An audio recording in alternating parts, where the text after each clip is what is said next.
lagu nanti.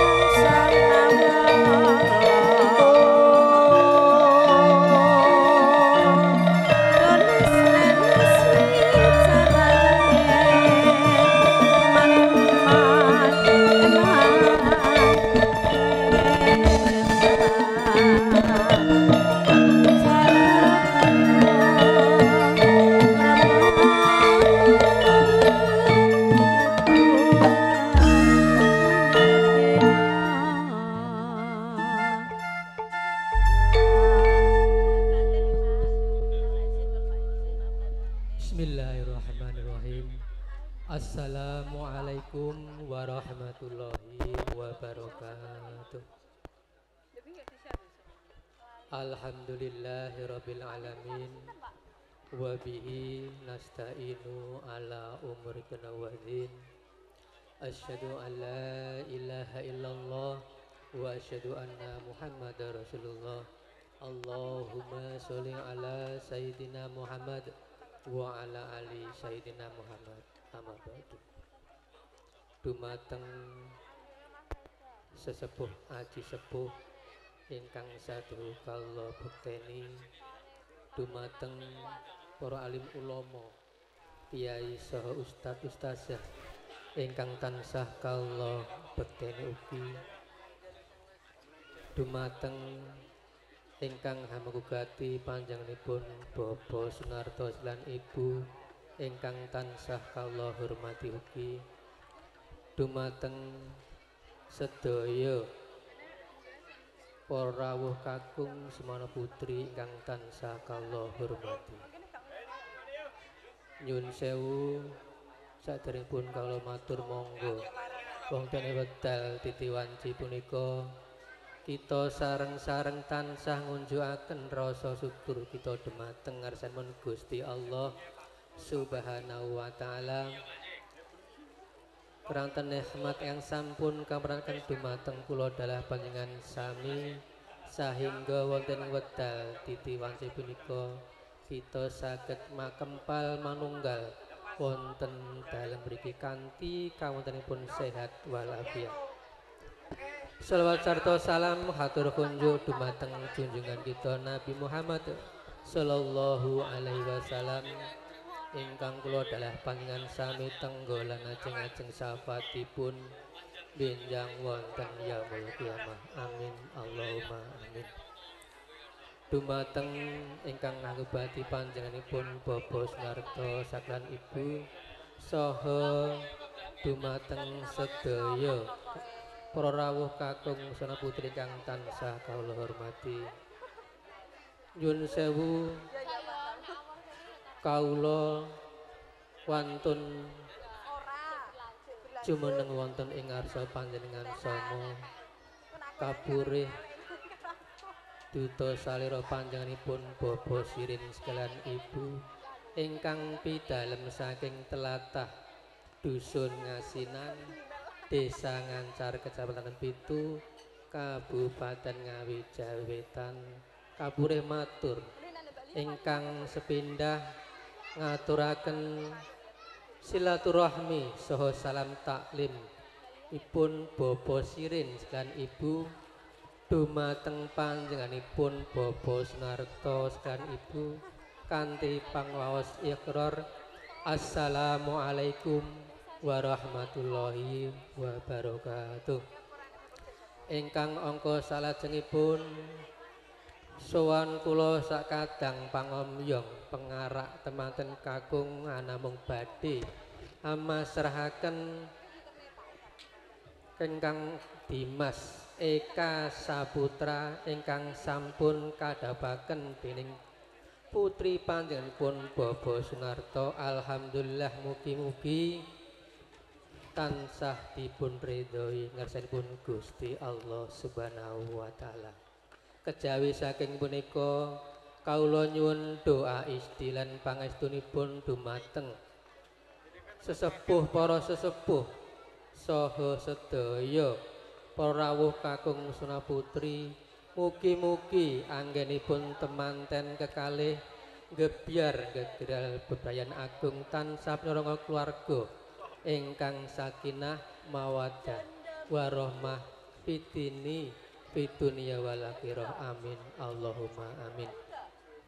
Ingkang angka salajengipun kawula minangka talanipun panjenenganipun Bapak Sirin lan Ibu anamung nderek kintu dumateng panjenenganipun Bapak Sunarto lan Ibu gegandengan temanten kakung ingkang paring asma Eka Saputra menika kagolong lare ateges dereng anggadhahi babakan seserpan ing anggomen babakan bebraya. Mila saking menika kawula nyuwun mugia kersaha maringi pangertosan sahingga saged migunani tumrapipun keluarga saha sumrambah ana ing alam sesaraungan.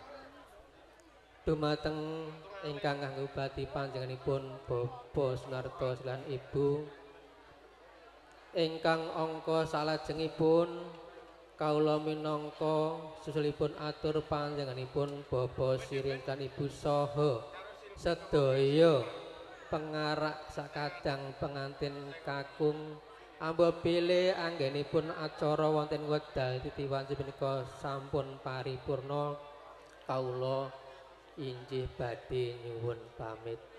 Kawula namung nyuwun doa lan pangestunipun mugi-mugi anggenipun kawula sak mangke lengser jengkar saking palanggan agung tumuju griya suwang-suwang mugi tansah piranga slamet wilujeng boten wonten aral satunggal punapa-punapa. Ingkang angka pungkasan kawula minangka sulipun atur sedaya pengarak temanten kakung amba bilih anggenipun kawula rawuh lenggah wonten palenggan mriki wonten klenta-klentipun atur kawula nuwun pangapunten ingkang tanpa upami. Wasana pungkasanipun atur billahi taufiq wal hidayah wa ridha inayah ihdinas siratal mustaqim. Wassalamualaikum warahmatullahi wabarakatuh.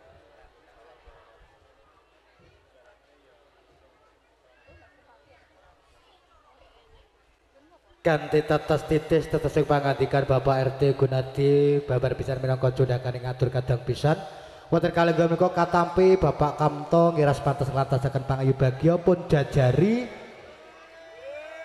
Pak Narto sekalian garwa. Monggo Pak Narto sekalian garwa kasuwun jajari Bapak Kamto. Sasana sabda tumuli katur serempekipun Metaraman.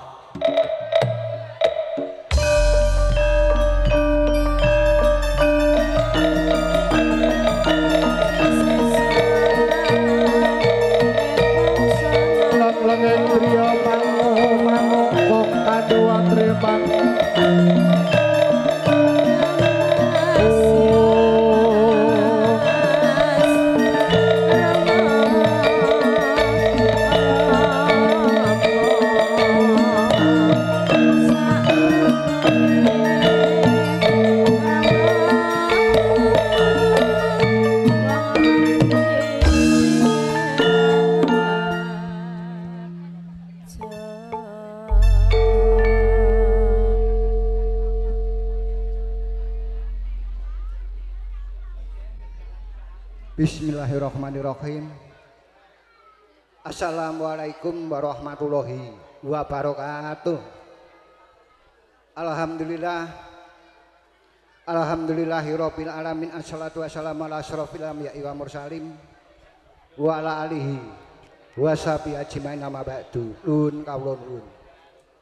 Kunjuk dumateng panjenenganipun sagung para punden inggih para sesepuh pini sepuh haji sepuh ingkang hanggung luhur ing budi para priagung pangemban-pangembating praja para satriyane negari ingkang mengku pandam-pandaming para kawula dasih para kiai para santri-santriwan lan santriwati ingkang rinten dalu tansah semanding kitab suci minangka wahyuning Ilahi panuntun kiblat ing panembah ingkang pantes pinundi saha katuran sagunging pakurmatan. Kunjuk dumateng panjenenganipun sagung para tamu inggih baraya agung ingkang satulur bil budi dharma. Datan kantun para kadang-kadang seniman lan seniwati ingkang rinten dalu tansah tansah handuduk angguri-uri budaya luhung sehingga siang kalenggan punika saged angregengaken swasana ing ari kalodhangan punika. Kanthi linambaran trapsila ing budi mewah ngaturaken sewu agunging pangatsama keparenga kawula cumantaka marak nangarsa anggempil kamardikan panjenengan ingkang katemben wawan pangandikan. Nun inggih awit kawula mestuti jejiban luhur piniji panjenenganipun Bapa Narata Sarimbit Ibu Katmi. Kula kadhawan hangaturaken menggah wigatos sing gati utawi wigatos sing perlu wonten ing siang kalenggan punika. Nanging saderengipun kepareng kawula matur supados purwa madya usana tansah manggih karahayon lirik ing sambikala. Keparenga langkung ngrumiyin monggo sesarengan tansah ngunjakaken puji syukur wonten ngarsanipun Allah Subhanahu wa taala ingkang sampun kepareng paring rahmat, nikmat barokah sarta hidayah sehingga kesempatan siang kalenggan punika panjenengan sedaya delasan kawula saged sowan kempal manunggal rawuh hanunggil raos wonten dalam pawiwahan mriki kanthi kawontenan sehat mboten wonten alangan setunggal punapa-punapa. Lan ugi mboten kantun selawat sarta salam monggo tansah katurut dumateng junjungan kita Nabi Agung Nabi Muhammad sallallahu alaihi wasallam ingkang dipun ajeng sapaatipun rahmatipun pitulunganipun insyaallah benjang wonten ing dinten yaumil akhir. Amin amin ya rabbal alamin. Para rawuh ingkang satu bagya mulya ingkang sanget kawula tresnani saha kawula bekteni. Dene ingkang sepisan hadicara inggih menika kepareng kula hanampi rawuhipun Sirat Maja Temanten Sarimbit. Kula wau ngajeng panjenengan duta hamasrahaken ngaturaken salam taklim kunjuk dumateng panjenenganipun Bapak Narata Sarimbit Ibu kanthi atur assalamualaikum warahmatullahi wabarakatuh ing mriki saged kawangsulan waalaikumsalam warahmatullahi wabarakatuh.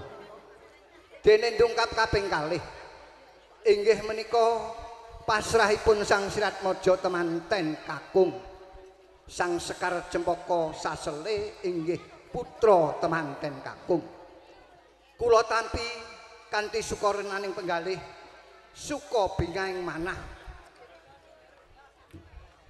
Ing mangke kadi kajugurukan Wukir Sahri kablebek ing Samudra Madu bilih sajang saklajengipun kabiwada panjenenganipun Bapak Narta Sarimbit Ibu inggih namung sakedharipun. Dene saklajengipun panjenenganipun bilih sampun paripurna pawiwahan prasaja ngersakaken mundhut pamit mangke ing mriki panjenenganipun Bapak Narata Sarimbit Ibu boten saged hamambengi saking kersa panjenengan mundhut pamit namung nderekaken sugeng tindak sugeng kondur.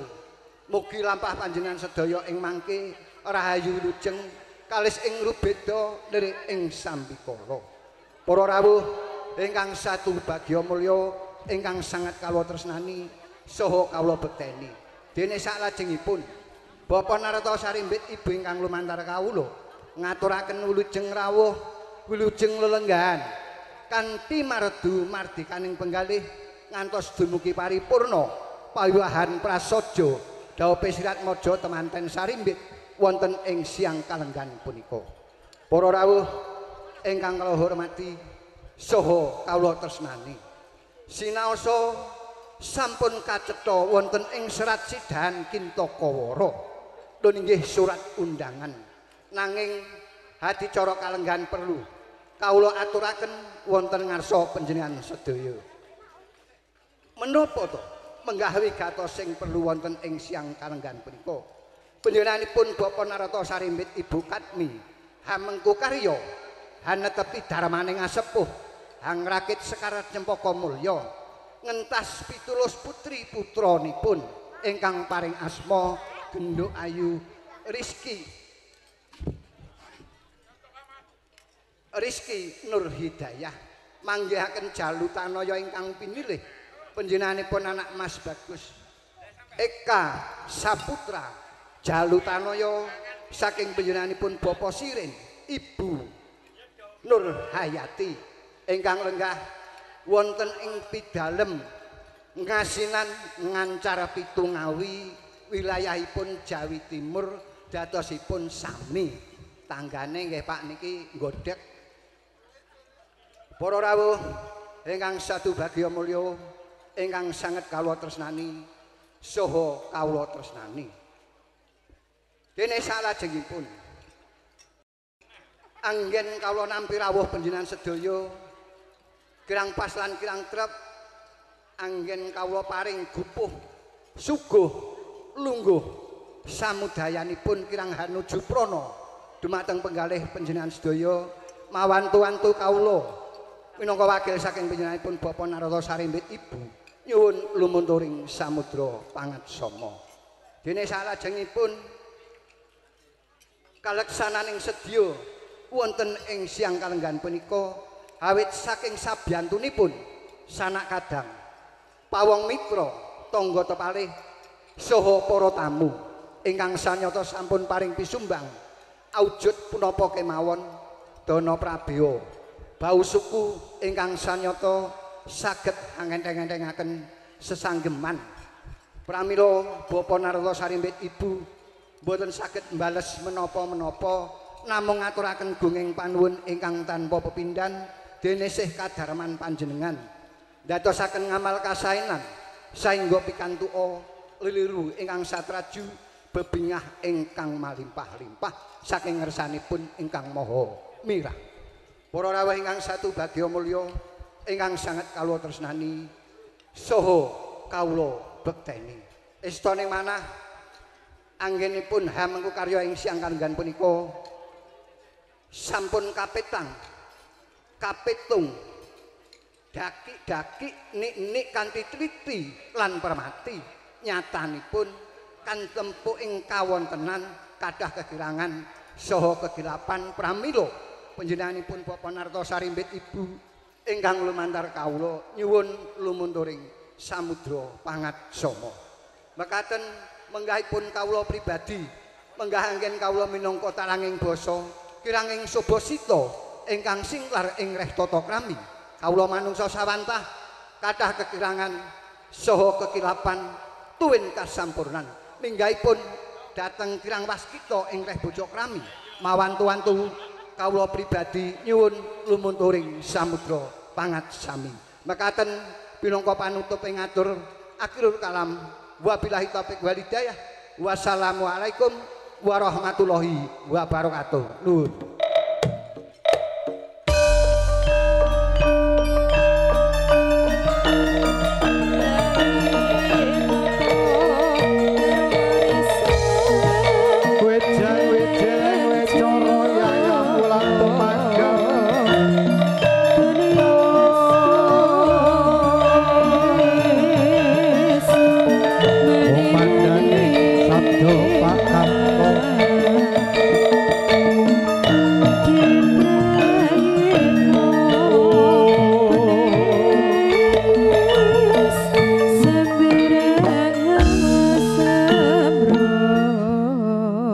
Tinampan sampun rampung ing pangajap saya supeket genipun sami kekadangan genipun sami bebesanan kirap pangka sepisan daya tumuli kawiwiton Sri Naranata Jekar Cangkrama naliti kendho kencenge pranatan gemari paing prokalodase cundakaning laku Denanoman monggo tumuli ngabiyantara Denanoman Prabaraga wasamapta engkang ngawiji kumolong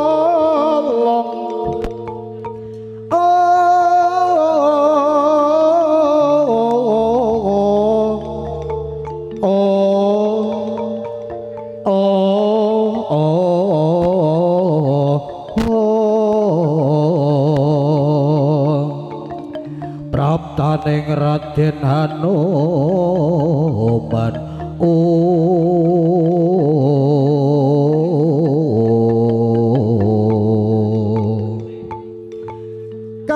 arsa swaranipun tak dung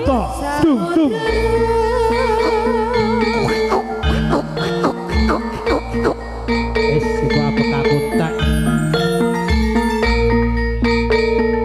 lakonku cakilan nyenggaki noman nyenggaki teh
Anoman, woi gue, nah tuwek-tuwaning sekti Mandraguna iki, woi, bos, woi, tabur beri,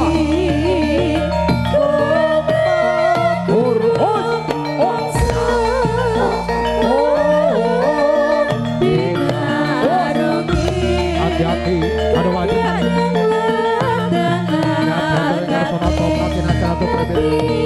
Awas, awas, tipu saran.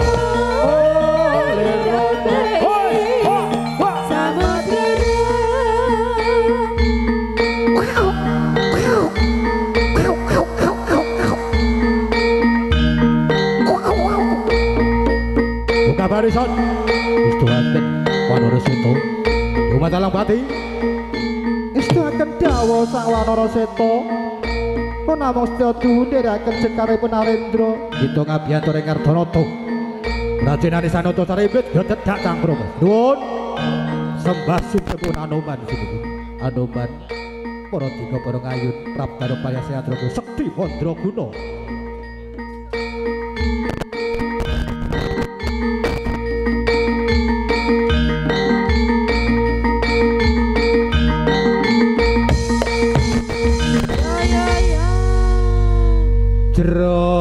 Tias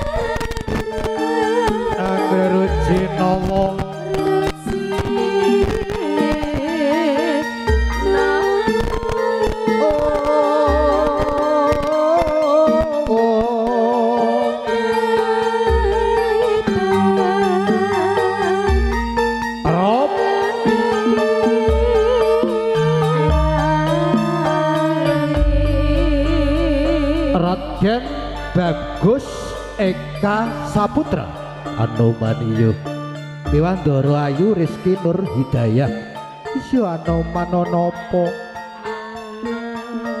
Sakinah mawaddah warahmah menika gegayuhan ingkang utami nggih dongane para pinisepuh dongane para aji sepuh dados keluarga ingkang sakinah mawaddah warahmah nika donga ingkang utami gegayuhan ingkang utami gayuh kamulyaning gesang nggih menika aurat sanget menawi tetela panjenengan kekalih genipun jejodohan tanpa linambaran raos tresna sak tenening tresna kang tumuwuh jroning nolo cintamu tumbuh di hati lho kancamu.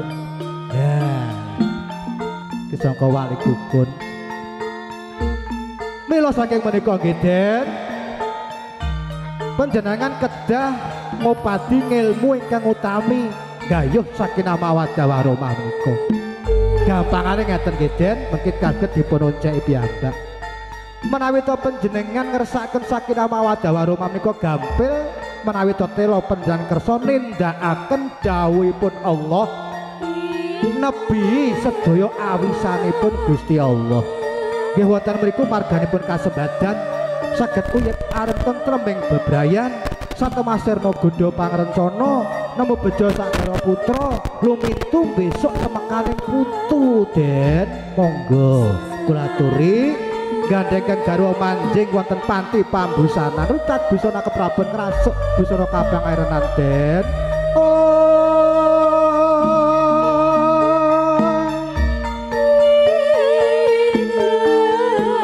Kono yo anoman opo kang suruh atur ing ati kecoa karo seto paran dene opo sing kok kandhani tetep tak ugemi. Oh nggih monggo monggo Durayu benane ke karo mancing panti pabusan utak busana keprabu asuk busana kapangan iki mangkono yo anoman.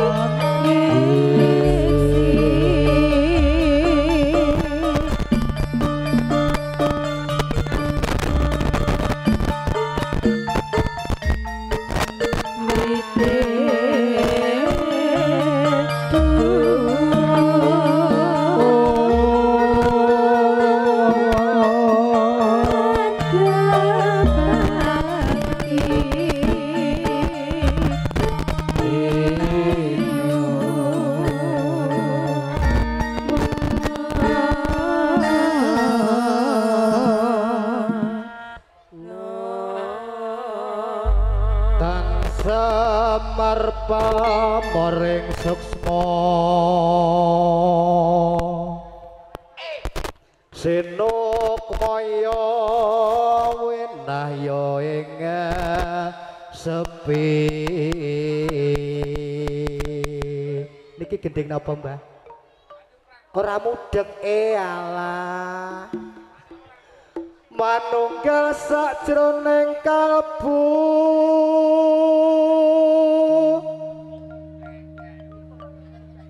agawe nuju prana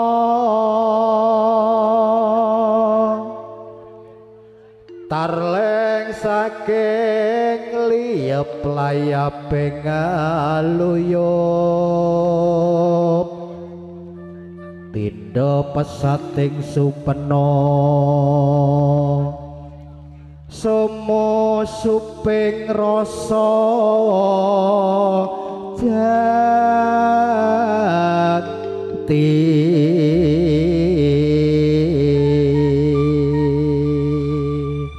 kirap mongko sepisan sampun rampung sinambi nyerantu kirap mongko kalih nanjake lektone barasta lekton mereka saking keluarga Boyolali Pak Muhadin ngeten nggih Pak nggih saking Boyolali ngersakake Pak Dalang lagune lali karo janjine terus kok tembang kangen. Ayo penyanyi 30 ben adil ngadeg bareng lali janjine terus tembang kangen ngadeg berdiri. Nah nek cik perawan iki rong Jawa ngadeg awakmu yo cik perawan rong Jawa ngadeg berdiri. Nek sing iki anake sapa iki? Do perawan nek semudeng berdiri lali janjine dumateng sedaya tamu menika lalagon saking keluarga Boyolali Pak Muhadin matur sembah nuwun Pak Muhadin lali janjine monggo co barasta elektro.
Jan-jane kowe nek ngerti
janjine sampun nggih Pak, bablah tembang kangen, nggih pangapunten rakyat yang separuh-separuh. Mugi-mugi keluarga Agung Boyolali tansah pirak sehat wa afiat. Tasih keluarga saking Pak Narto nggih Pak nggih. Alhamdulillah. Malik Slendro Cok, gen adem suasanane. Den panayuta paduka Raden kekalih sampun rampung nggenipun ngrasuk busana kasatriyan Sang Narapatmajan utawi jaman sakmenika pun wastan nasional. Monggo kula aturi gandengken garwa malih manjing wonten madyaning Purya Agung. Dedem tidem perbawaning ratri Sasodara wis manjer kawurya tan kuciwa manise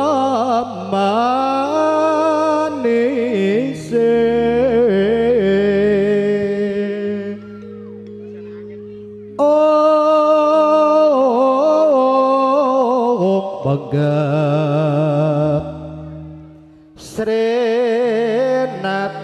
dalu Sinewaka Sangya Pradase aglar neng cakra wala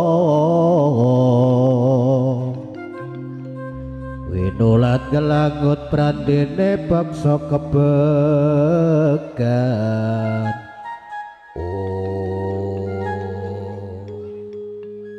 Anakku nggih anakku sing tak tresnani ya bojoku. Siti. Kowe rene ya Sit. Siti kuwi mboke Ganjar, mboke sing nyucuk mau. Lengganane sing orjen nek jajan sego. Kowe rene wong ayu. Jan mlaku mula mengkak-mengkok. Ki kanca-kancamu saka Kedung Prau dan ngrasane awakmu Siti pedhuk tanggane ra ngloroi. Ki iki bojone Pram, Dik. Jenengane pripun to jare bojone jenengan? Dhisik ki langsing banget, Dik. Saiki tambah langsing tenan. Jan langsinge bongkokan damen.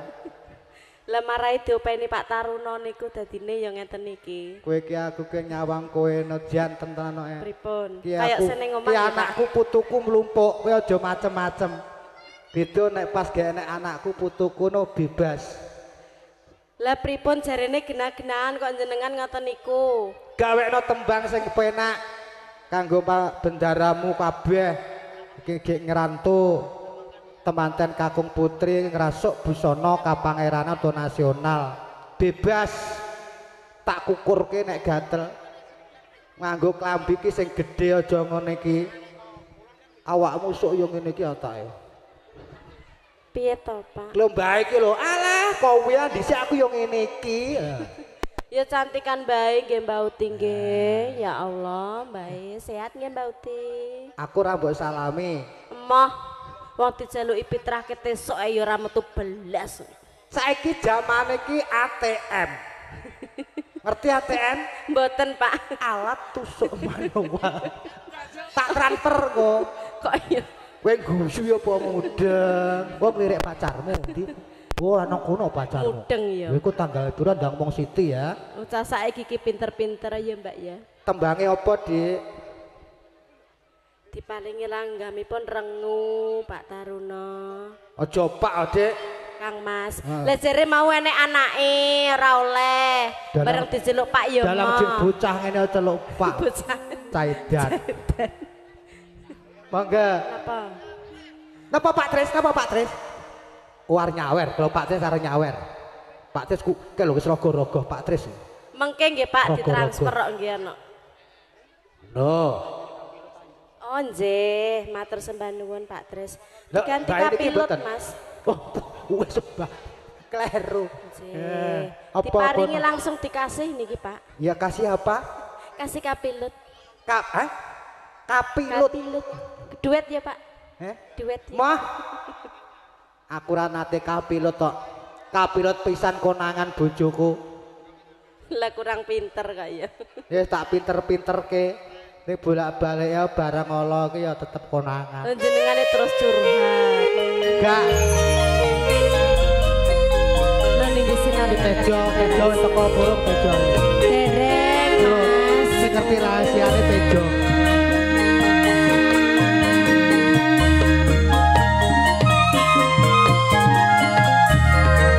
Matur nuwun Pak Tris menika kapulitipun.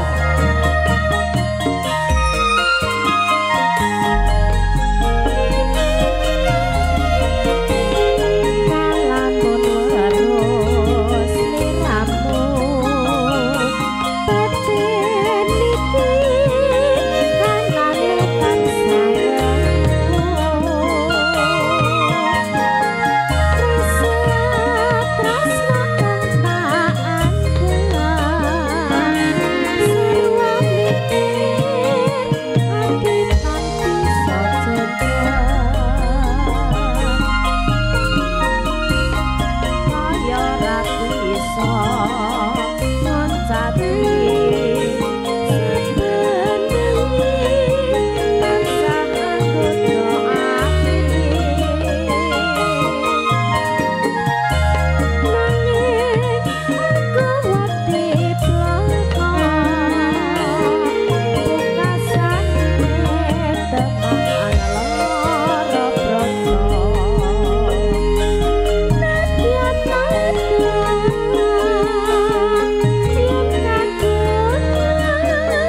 kirap angka pungkasan kelajengan mangke suka parituka maju hastung ora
sajake kok ana sing mbok goleki kuwi rono mlaku rono. Kula madosi Pak Tris ndek wau. Pak Tris wis dikekep karo sing wedok. Lah kula madosine sak ibuke ya mboten Pak Tris tok kok. Sing wedok ngene kuwi iki ngeruh penyanyi ayu mesti ngono. Iki ngono apa aku dise kurang ayu apa piye? Ora. Ya wis ra dadi ngopo. Wong buke telu tekan saiki lho ya jek cantik, Pak. Lho, Butris kok padakne. Ya, pripun?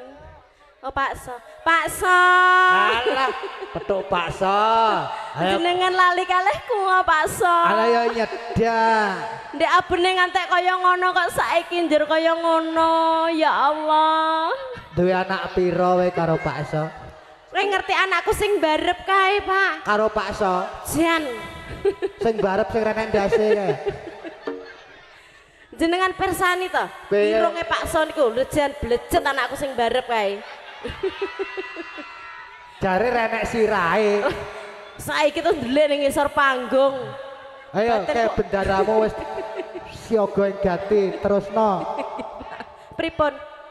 Oh nggih. Oh niki busane. Aduh, ora situ. Kono Pakso, kono busa. Ya Allah dangu mboten panggih nggih busa. Salaman Bu. Yo, ambune remason tok. Pak Taruna. Pak Taruna. Hai. Aku isin. Ngopi isin. Di anak siji. Nek kene iki ya terus konangan busa. Ya, kok babaske dandut. Apa babaske ngudang anak. Oh ngaten. Iso to padha slendrone utawa orek-orek. Wis manut. Bablas ning ndi to, Pak? Bablas wong kok bendaramu lewat kan yo dibablaske. Oh alah nggih, entak rene. Rene. Wis teko. Enek anakku. Iya nek yo kuwi anakmu karo Pakso yo kuwi. Oh alah ya kuwi. Yo jane anakku rek akeh men to. alah awe iki redene rame-rame. Sapa-sapa rek nganaki. Tapuk slopen meteng kok iki kok. Lah nggih. Busa ala piu lho busa. Neno ulo sawah sapa ngendut paturan suatu harga sakit karo malih atiku wis milo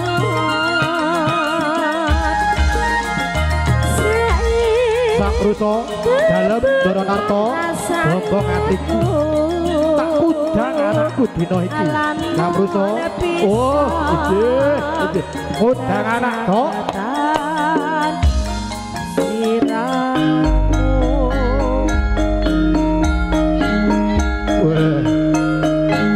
Doro Ayu Doro Kagum timana sigarane ayo bangun luarkane tak kudange tak senange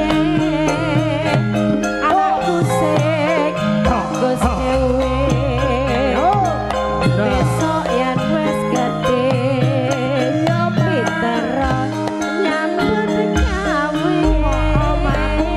gawe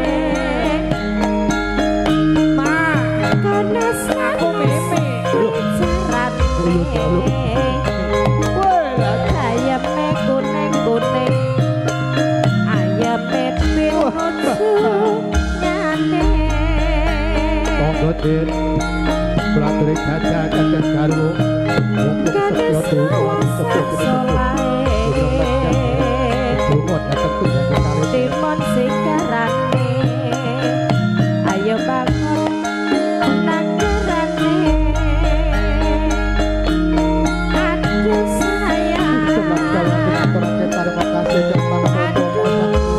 sayang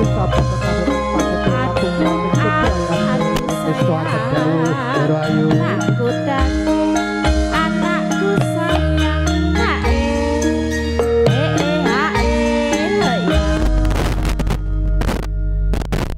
ini suka pari suka sawetara Ger wis cekelen mike mbokmu Siti iki anakmu karo Pak So lah jan gak ngawaki belas karo mboke ya ora ngawaki kaya ngono gak ngawaki belas ya nek pas ngene iki mbokmu ki penyanyi nek pas orang nyanyi ya dodol sego ngono kae iki jenenge Siti ket wau Pak So sing pundi Pak So kae lho nganggo kopiah kae lho wah sing kados Lindu Aji niku heeh Lindu Aji ajine ilang kari lindune ayo tukul anak kowe ayakno dadine tsunami busa nang kono lho busa mau ndi mau busa lah kae busa tak salamu iki jan kancane iki Kasablanka Rexona lho kok kono Remason tok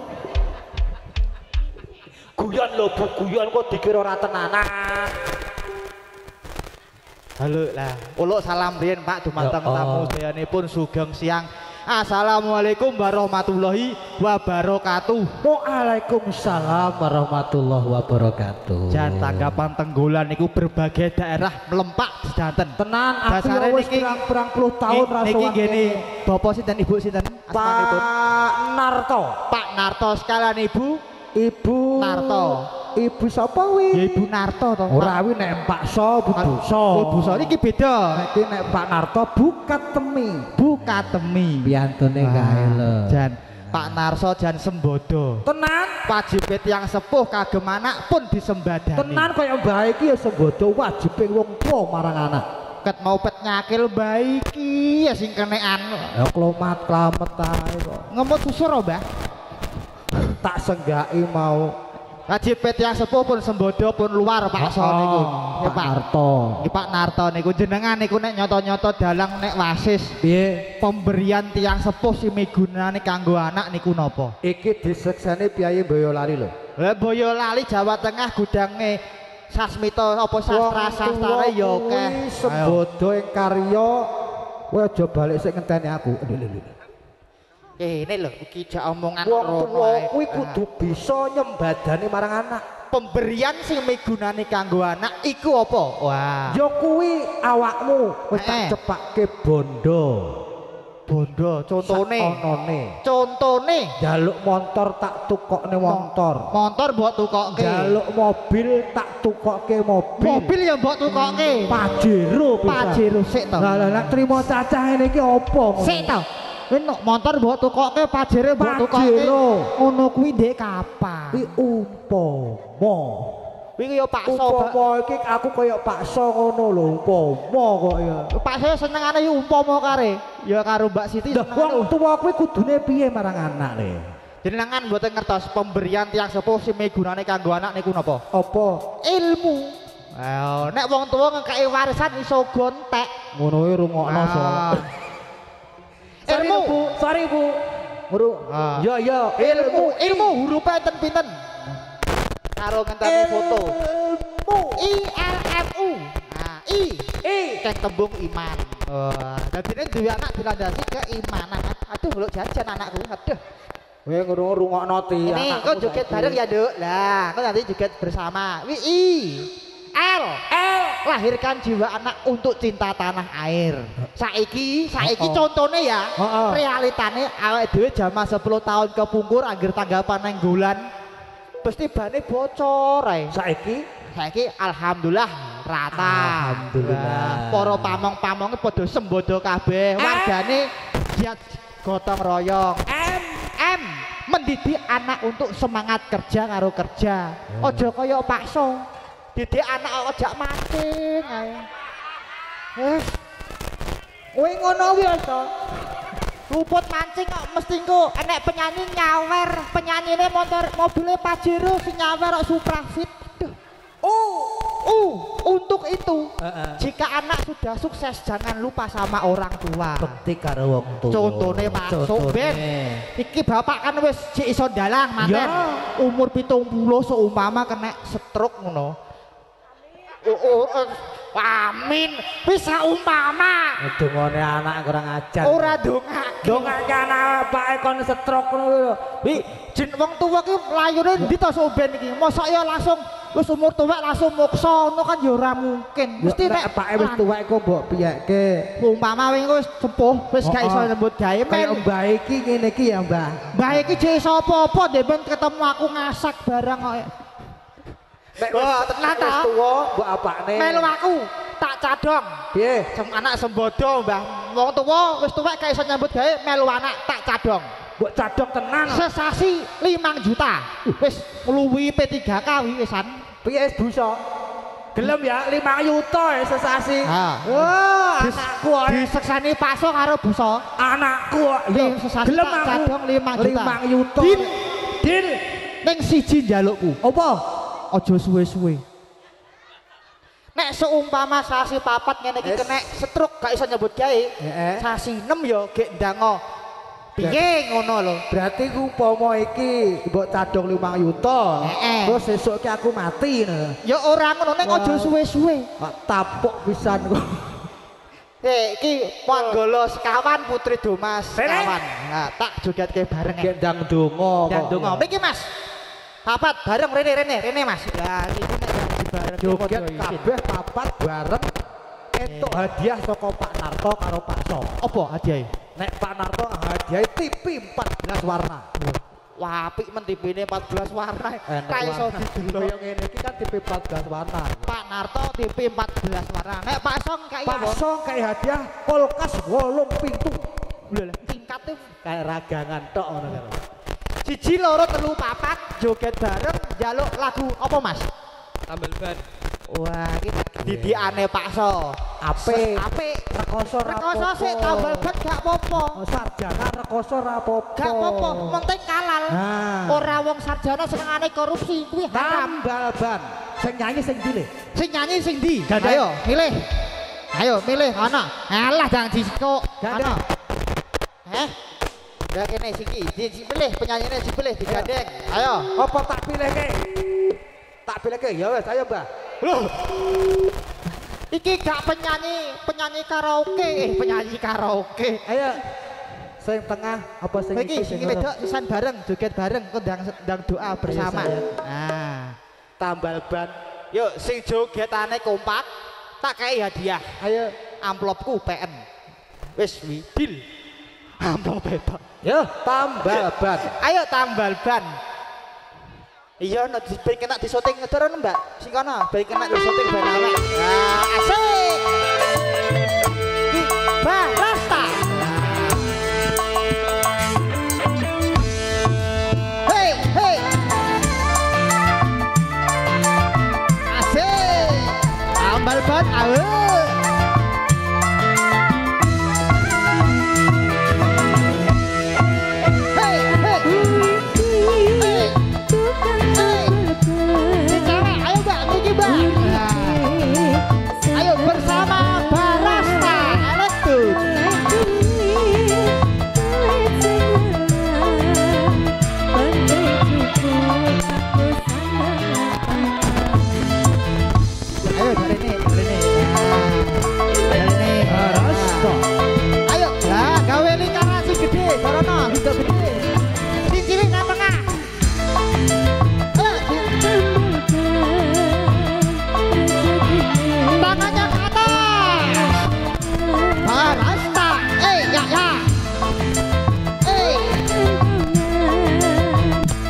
sambil berjalan keluar. Nah, ayo karo metu sing wedok enggak apa-apa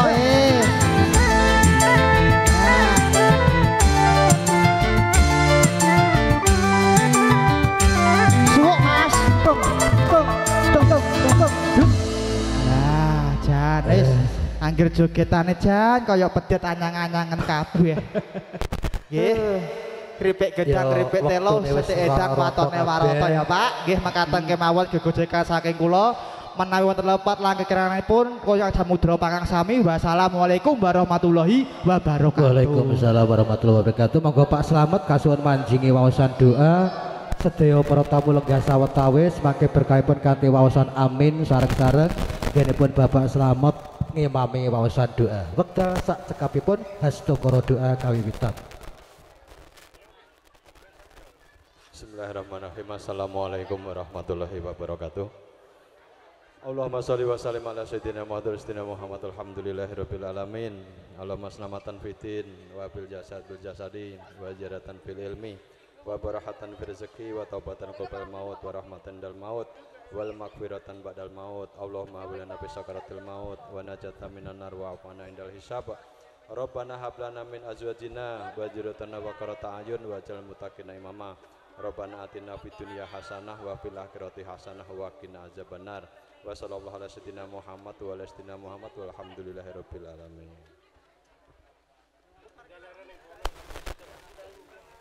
Saderengipun pahargyan kita tutup bagi ingkang dereng foto tai tedak pinedhok warga agung temanten kakung putri atau teman-teman temanten dipersilakan nanti untuk foto bersama. Babar pisan do para tamu monggo pahargyan prasajan kita tutup sareng-sareng kanthi wasan hamdalah sarengan alhamdulillahirabbil alamin. Kula minangka pengendali wara juru panata wara nggen kula sak kanca manem Bromo wonten kalau dalem menika wonten tunatung kaping ngatur basa ingkang kalantur-lantur katula-tula katali mugi diagung pangaksami sugeng tindak sugeng kondur neskala dumugi dalipun priyangga karo kalam bila taufiq walhidayah waridha wa inayah. Wassalamualaikum warahmatullahi wabarakatuh.